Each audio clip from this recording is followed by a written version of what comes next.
Hi muckers, welcome back to my YouTube channel. I hope you're all doing really well. Thank you so much for clicking on my YouTube channel. We're in a little bit of a transitional period right now. I am back in Brighton and I'm currently staying in an Airbnb until I move into my new apartment in a couple days. So we're back to our little MacBook videos, but hello, I'm very excited for today's video because we are going to be exposing the one and only JoJo Siwa, who you know I personally have a little beef with. So this brings me great joy to bring this story to you. And a lot of people have been talking about this. I really like the journalist that wrote this article. I've been seeing so many people speaking out against JoJo Siwa, and their stories are crazy, and they are highlighting that JoJo and her mother are insane, which I think a lot of us already knew anyway, but basically hearing these people come forward about their experiences, we're gonna get into it.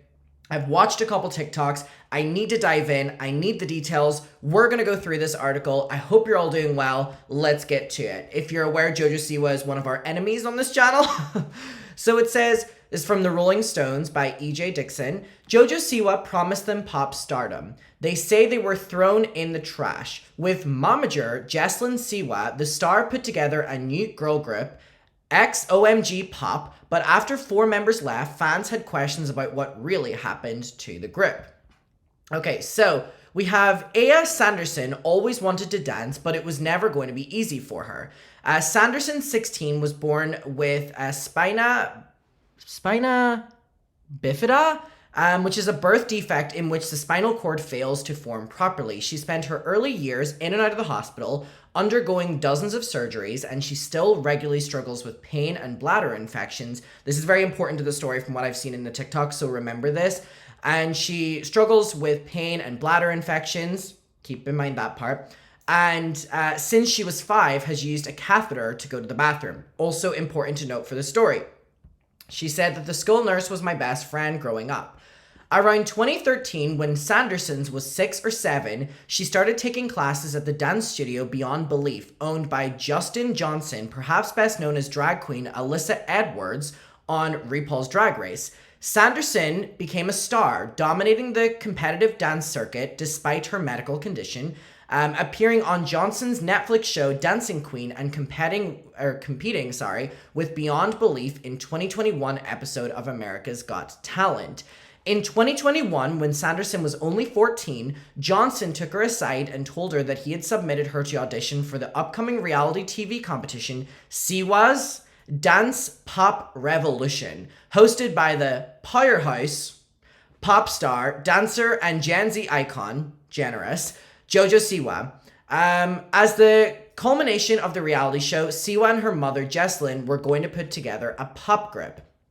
The band, which would be known as XOMG Pop, would be positioned as the next big girl group bound for the charts, a viable competitor to bands like Kids Bop. Sanderson was thrilled. She was a huge fan of JoJo, having watched her breakthrough during, the TV franchise Abby's Ultimate Dance Competition, and then Dance Moms, where JoJo quickly became a fan favorite with her spunky Midwestern personality and her omnipresent bows. JoJo, had her fame into the show and is an actor, influencer, pop star. She signed with Nickelodeon. She's embarked on many global tours. She's been rolling out her own merchandise, including JoJo branded books, dolls, accessories, and clothing. Her candy-colored aesthetic, combined with her cheery persona, earned her a devoted following amongst young girls in particular who referred to themselves as Siwa-inators. And then she'll use that young audience to lead them in the direction of predators. Good job, JoJo. Good job, JoJo. In 2021, JoJo Siwa came out as queer, and the now 20-year-old has since become a prominent... This is why I love covering JoJo Siwa, because a lot of people excuse giving JoJo Siwa criticism because they say she's so young. I'm only a year older than JoJo, so I feel that I can drag, because we're on the similar playing field. She's become a prominent Gen Z LGBTQ plus activist, which I disagree with, and social media influencer with more than 45.5 million followers on TikTok. On social media, she appears to be entering a more mature phase of her life, as in showing her child audience to predators and going, hey guys, here's Shane Dawson, hey guys, here's Colleen Ballinger, hey guys, here's James Charles, the list goes on and on. garnering tabloid attention for her relationship with influencer exes and then whoever these people are, and debuting a more monochromatic, punk-influenced aesthetic. This January, she was announced as a judge for the panel of Fox's So You Think You Can Dance. JoJo Siwa's mother, Jess Lynn, a former dance studio owner from Omaha, Nebraska, has played an integral part in creating her lore. On Dance Moms, Jesselyn leaned into the role of cutthroat stage mother, bleaching her daughter's hair, crafting her trademark handmade bows, and often getting into intense confrontations with Abby Lee Miller. After JoJo signed with Nickelodeon in 2017, Jesselyn continued to work closely with her to help fulfill the dream of becoming, as Jesselyn told Rolling Stones, the next Hannah Montana. Sanderson, to an extent, who we're talking about at the start, was a longtime fan of JoJo Siwa's, having watched her on Dance Moms. She was definitely someone I looked up to, she said, because she had previously appeared on Dancing Queen. She was somewhat familiar with the reality show television and how it works, the machine, if you will. Shooting it as it had been a positive experience, and Leah believed that if she had won a spot in Siwa's pop group, it could help her achieve her dreams of global stardom. Sanderson's mother, Angie, had some reservations though.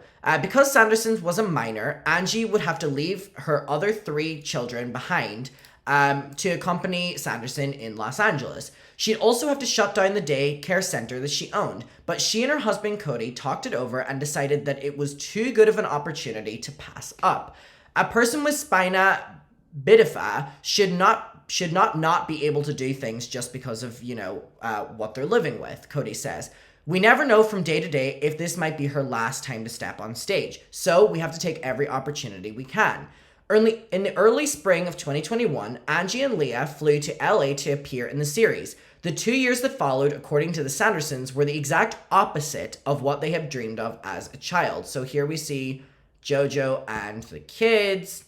The Sandersons, as well as having multiple sources, close to the production, allege that the Siwas subjected the children to grueling rehearsals, sometimes foregoing school breaks, with meager compensation. They also allege that Sandersons was forced to work under intense physical duress, with Jesselyn encouraging her to attend a video shoot just a few weeks after she underwent spinal cord surgery. In one instance, just days before the surgery, they alleged that Leah started bleeding through her belly button during a rehearsal for a performance at the Children's and Families Emmys, which was hosted by JoJo. Rather than encouraging Sandersons to take a break, however, Sanderson says that Jesselyn, JoJo's mother, told her to put a maxi pad on it so it wouldn't leak on the costume. Because all JoJo and her mother allegedly care about is the costume getting stained rather than this child literally bleeding through their belly button. For the first time, Angie and Leah Sanderson are speaking out, talking exclusively to Rolling Stones about their almost 2-year stint in XOMG Pop. They allege that Jesselyn was overly cruel to the young, dancers, calling them names, and in one instance, shaming them for having a disability. The contestants who was targeted for the alleged verbal abuse did not return the request to comment. JoJo, meanwhile, could also be nasty and domineering, according to the sources. A sharp contrast from her upbeat on-screen persona, which again, I believe that JoJo Siwa would be like this. They also allege that she played a role in helping to build a cutthroat environment long after the cameras were even gone, playing favorites and purposely pitting the members against each other. In addition to the Sandersons, Rolling Stone spoke with multiple sources close to the production of Dance Pop Revolution and the Siwas. We also reviewed more than 24 documents related to XOMG Pop and the Siwas Dance Pop Revolution, including contractual agreements, text messages, and emails. The sources allege that the Siwas and the producers dangled the carrot of stardom in front of the young members, only to berate them and encourage them to purposely cry on camera. The moms and kids would come here and have a candy basket of a Nintendo Switch in their hotel room after being messed with all day. A source close to the production told Rolling Stone. The highs were high and the lows were low. All right, a representative for the production company disputes this, saying the kids were not given gifts nor were encouraged to cry.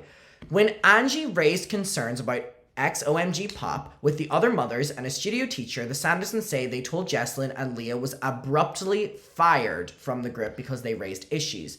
Leah and I were in a dark, dark place for months and months that I didn't even think it was healthy enough to speak about. Angie says, now that we've had time to recover and heal from it, we're in a place where we're ready to share and tell people about everything. In a response to a list of detailed questions, the siwas denied the allegations via their counsel, entertainment attorney Brian Friedman, saying that the abuse came from Angie.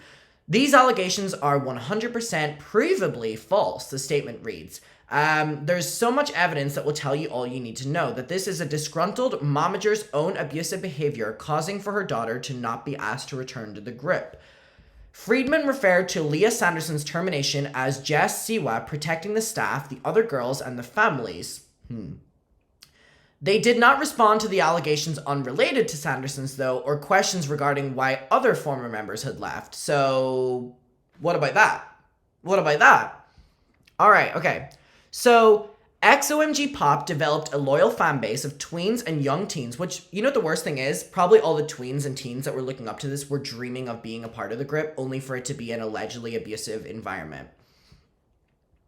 Garnering more than 15 million followers across social media platforms and 50 million views on TikTok.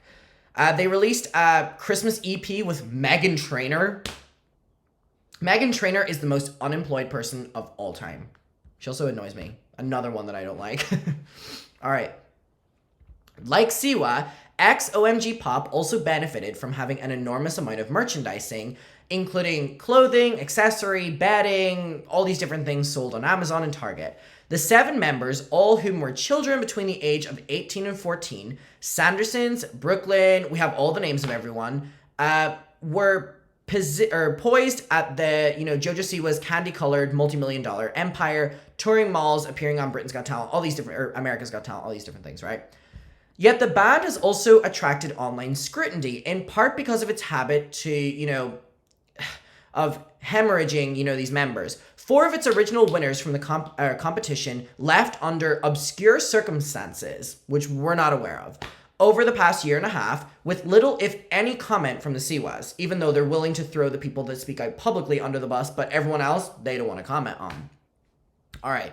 In response to Rolling Stone's request for comment, each of the mothers of a current member of XOMG Pop sent statements via a representative of the siwas, attesting to positive experiences of the group. So the statements came from the mothers of the children who are part of the group now, but they all passed through the siwas. They're the ones that gave the statements. A little bit biased? Who would know? All right. So it says that Jess had taken care of the kids as if they were her own. JoJo played an older sister role and supportive mentor to the kids. Where have I heard that one before? We value the time, energy, attention, and financial commitment the siwas have given us, wrote another one. Another one wrote, since we've joined, we've only in capitals, only had an amazing time and positive experience. I find it very hard to believe that the siwas could have done anything wrong. Because they're such angels, aren't they? They're such angels. My daughter's been a part of the group since day one, and I can attest to it being a healthy, positive environment. Even if this was true, doesn't this feed the argument that the Sanderson was saying about picking favorites and pitting them against each other? Doesn't that kind of confirm that, though? All right, okay. The allegations against the siwas highlighted growing concern within the entertainment industry regarding the lack of protections extended to minors in Hollywood, particularly within the social media space, which is subject to very little oversight or regulation, as we're aware. We've talked about this a lot. In light of such concerns, numerous states, including California, are considering passing legislation that would require adult guardians to set aside a percentage of the minor social media revenue to put it in a trust, which many of them say they do, but then they spend it on cars and stuff. All right. Through such legislation, which will be widely known as the Coogan Law, named after 1920s child actor Jackie Coogan, exists for minors in the traditional entertainment industry. The law has not kept pace, though, with the growth of social media, making kids very, vulnerable to financial exploitation if they're on the online space. For kids who are being posted or online, or content is being posted that they're doing, there is nothing really comparable to that kind of specific protection against, people in Hollywood, says Howard. Because XOMG Pop was formed as the result of a reality TV show on a mainstream network, there are elements of the girls' experience that make it, ambiguous, subject to traditional regulations. However, they work in the online space, so there's a little bit of both. But because of their work, such as brand deals or shooting content for social media, this does not fall into the category of being protected. The Sandersons allege that the siwas failed to compensate Leah for such labor or provide her with the standard of on-set protection afforded to minors, highlighting the absence of the safety net for children.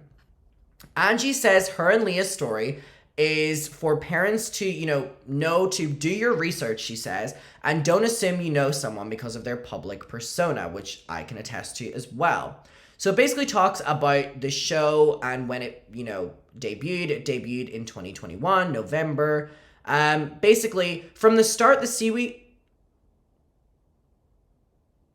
siwas and the producers framed the show and the group as a joint business venture between mother and daughter who have continued to work closely ever since JoJo was a child and has entered adulthood. One thing that's really worked out is that there's actually no line for us. JoJo told E! News, there's no, this is when we're working, or this is when you're my mom, which sounds so healthy, JoJo, and kind of confirms what these people are saying. According to Sanderson and the 3 sources close to the production, so we have production sources as well, the cast was under the impression that ex-OMG Pop was intended to give Jessalyn a project, the mother, while JoJo launched her next, more mature phase of her career. So Jessalyn was just like, give me more children so I can manage them, or exploit them. Let me give my mommy new little dolls to play with so I can stop wearing the bows and get a life, one source suggests, which I wouldn't put it past these crazy people. Angie says that upon arriving in Los Angeles, she was surprised to learn that Dance Pop Revolution would be a competition show, not a making of the band kind of show. A representative of the production company denied this, saying, to our knowledge, this was always pitched as a competition show. 2 sources close to the production who spoke with Rolling Stones on the condition of, being anonymous, confirmed that the show Pop Revolution was sold as being a kinder, gentler version of Dance Moms. With what Jess and JoJo went through on Dance Moms, we thought that they wouldn't want to do anything like that again or make a child feel like that or paint a child in a certain light. But there were tensions within the cast and between the siwas and some of the cast members almost immediately. Some of this, 2 sources close to the production say, was due to the inherent premise of the show, which involved children literally being pitted against each other in a competition setting. 2 of the contestants were frequently compared to each other by Jessalyn because they both had blonde hair, prompting one of them to then dye their hair mid-season. 2 sources close to the production allege that in a deleted elimination sequence, the girls who were cut from the show would be asked by producers to look in the mirror, watching themselves becoming visibly upset during their exit interviews. A representative for the production denies this, says that them sitting was just a part of the exit interview, which is so ironic because this is literally what they do to RuPaul's Drag Race and grown adults, and they even cry.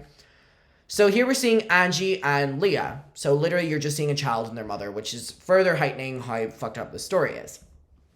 According to one of the sources close to the production, it was a good day unless you made a kid cry.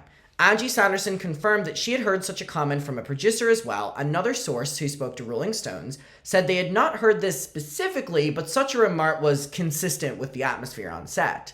When asked whether any producers had made a comment like this, a representative for the production company said, not to my knowledge, adding such a remark is counter to everything that JoJo would stand for. Producers encouraged drama and tensions between castmates, obviously because they're making a show, but why are you putting children to this?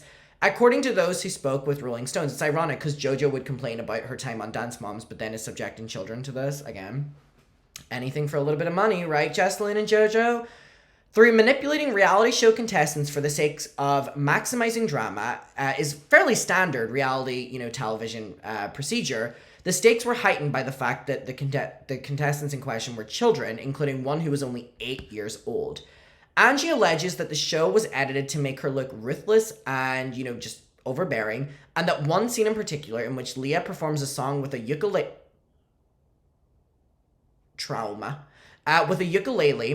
to curry favor with the siwas was in fact staged by producers and edited to make it look like Leah was taking advantage of a rival contestant's illness. 2 sources close to the production confirmed this moment was in fact staged by producers. The representative for the production company said It did encourage Leah to audition for the siwas in that moment, but the show was never intended to paint anyone in a bad light. The environment was one of constant fear, the Sandersons say. You're kind of taught from the beginning that you need to act grateful and thankful at all times and thank JoJo and Jess for every little thing, Angie says. They would say, look, we can make your kids a star. Look at the opportunities that we're now giving you. So basically just being very manipulative. Jocelyn was also allegedly verbally abusive during rehearsals. The Sandersons and two sources close to the production allege. So two sources close to the production allege as well. With Jocelyn berating a contestant with hypotonia, a disorder that causes low muscle tone, by mocking her for being able to move her arms and legs. She also allegedly made fun of her speech, at one point mimicking her. Neither of the alleged scenes made it to the air, and the contestant in question did not respond to a comment. Neither did the siwas. So they're not even defending themselves with a lot of the things here. So things got significantly worse once production for the show ended in summer of 2021, and the winners, including Leah, transitioned to being full-time music acts, according to multiple sources. The Sandersons allege, and another source close to the situation confirms, that they largely had to pay out of pocket for food, transportation, often without being reimbursed. And they keep in mind how rich, by the way, JoJo Siwa and her mother are. So here's another example of rich people just exploiting people, and it's just fucking, oh my god. Children as well, children and mothers, under this pretense of we're gonna make you a star. They were not paid for individual music video, photos, or social media content shits.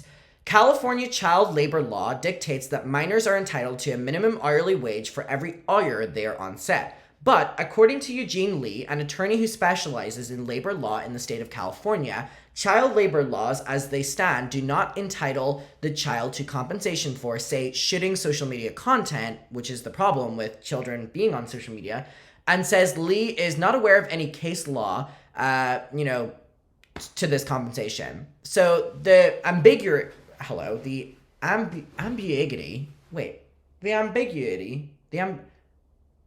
mystery, the mystery surrounding the laws protecting, minors is definitely something on why it can be abused very easily. Also, according to Angie and a copy of the recording contract provided to Rolling Stone, the girls were promised $10,000 upon recording their first album, yet the Sandersons only received a little more than $4,000 because Jess said they had to pay for the Airbnb where they would stay. A deposit for $4,250 was provided to Rolling Stones, confirms this. All right.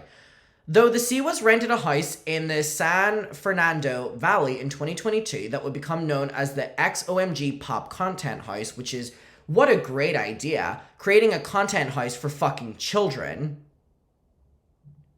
which was furnished with brightly colored walls and a claw-grabbing machine. The kids did not sleep there, according to the Sandersons and a source close to the group. Angie alleges that after leaving the Airbnb, she and Leah would spend several months sleeping on blow-up mattresses on the floor of Kinsley's dance studio. This was, Angie says, a dire financial situation for her family, as she had shut down her daycare center in order to live with Leah in California.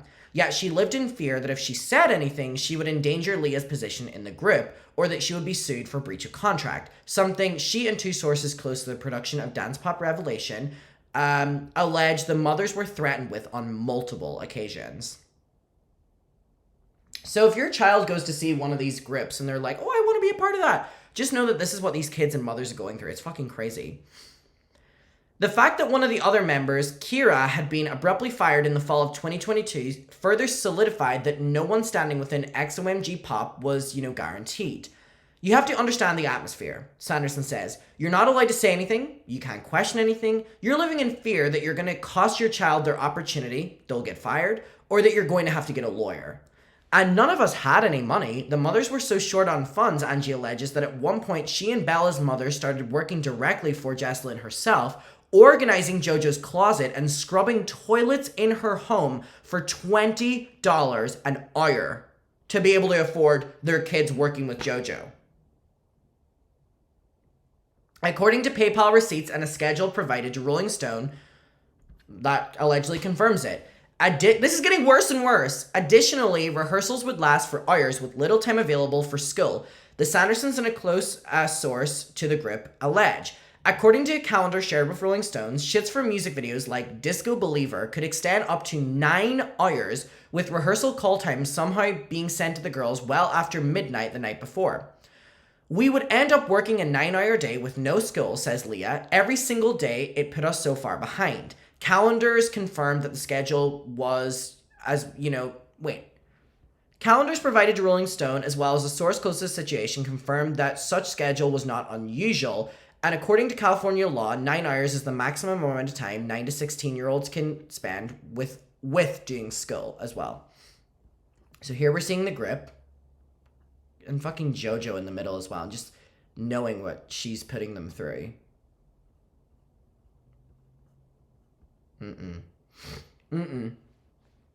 As the months stretched on, Leah would only sporadically do schoolwork, she alleges, logging 6.6 hours of class time for the entire calendar month of December. 6 hours is literally one school day, by the way. According to the remote coursework website that she was using. All right. The legal requirement in the state of California is for minors to attend school for at least 3 hours for every full day that they're on set. Multiple sources close to the grip told Rolling Stones, however, that schooling for the girls was inconsistent and that it was not uncommon for the girls to fall behind in their academic work.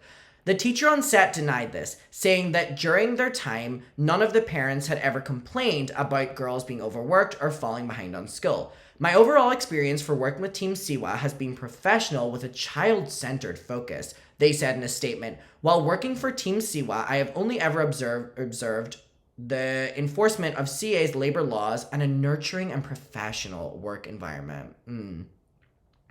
After the show ended, the Sandersons and other sources close to the grip alleged the competitive aspect did not end. Ex-OMG Pop members were required to put in endless hours making Snapchat, TikTok, and YouTube content. There was no direct compensation for that labor, but according to the Sandersons and 2 sources close to the situation, the girls were promised, stay tuned for this, a $500 prize if their TikTok got the most views that week. What the fuck? Dangling to perform better. At first, Leah says she enjoyed making the videos, but they quickly took on a more cutthroat bent. Everyone was still pitted against each other the entire time, and there was a divide. If anyone remembers 7 Supergirls on YouTube, it's a very niche thing. Probably people around my age grew up on it. It was this YouTube channel run by this creepy old man, by the way, in which he got these young girls to upload once a week, and they all had different days, and then they came out years later and said how abusive and cutthroat it was. And he also, I'm pretty sure, was exposed for being a P-word. Don't quote me on that, but I'm pretty sure that's what it was. During rehearsals for the grip, Leah alleges JoJo would often encourage girls to compare themselves to each other, breeding an atmosphere of constant, stark contrasts to people fighting, which is very different than JoJo's persona. We're supposed to be a grip and supposed to be unified, says Leah. It was like the show all over again. During one performance at the Mall of America in Minnesota, she alleges that JoJo was shouting at them in their headsets, screaming, "You're sucking! Bring it up! Your energy is low! You look sloppy! This isn't good enough!" We had thousands of people watching us, and then we suddenly had someone screaming in our ear telling us that we suck. A source close to the situation confirmed this happened, and the Siwas refused to comment. In late 2022, Leah experienced a slew of health problems connected to her disability, including blood leaking from her belly button. That December, she flew back home to Texas to undergo surgery for her spine. The Siwas and the other ex-OMG Pop members were supportive, sending Angie and Leah flyers and a get well card. But even though doctors typically instruct children to avoid physical activity for 4 to 6 weeks after surgery, and Angie says Leah's own doctor had only approved her for light activity, Leah was told by Jessalyn to head back to rehearsal 3.5 weeks later so that they could rehearse for Disco Believer video. During this time, Angie says she started to develop significant reservations about staying in ex-OMG Pop. Her family was financially underwater, and she was starting to feel that her daughter's health was at risk. Plus, she had started frequently butting heads with Jessalyn and other mothers to the degree where she was at one point on probation and barred from attending rehearsals. This caused friction between her and Leah, though Leah says she now understands her mother's behavior. She was trying to advocate me and keep me safe, she says. Angie's decision to keep Leah in the pop group was difficult for many to understand.